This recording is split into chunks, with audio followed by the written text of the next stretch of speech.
Speaking of social media, they're up in arms over George Soros and Open Roads as to whether or not his Open Roads Foundation is supporting terrorist organizations that are anti-America and goes against the better interests of our nation.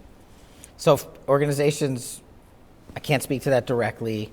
George Soros. And because I can't comment on whether or not we have an actual investigation. But okay, that's fair. Speaking to matters like Antifa, for example, right?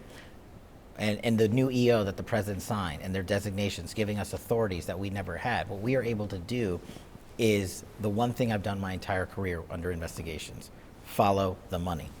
Serve legal process and follow the money. These groups just don't show up overnight. You don't have hundreds of people surround a courthouse overnight and then move down to LA and cause riots and then move halfway across the country and cause disruptions in Chicago and elsewhere. It is an organized effort that someone or some groups are paying for. And what I can tell the American people is we have open investigations on multiple groups and individuals funding these efforts. We have legal process that has already been executed.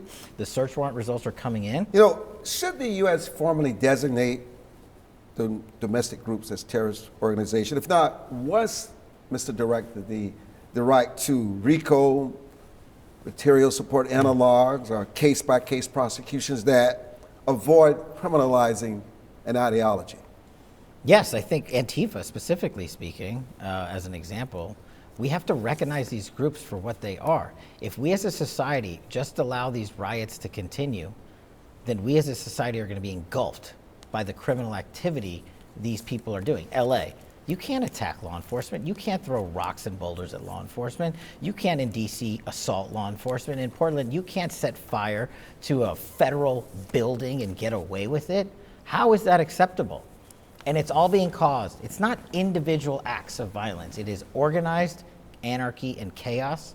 And thanks to the president's initiatives, and when I was there in the Oval Office when he signed it, we are getting after the fight with more resources and tools that we've ever had.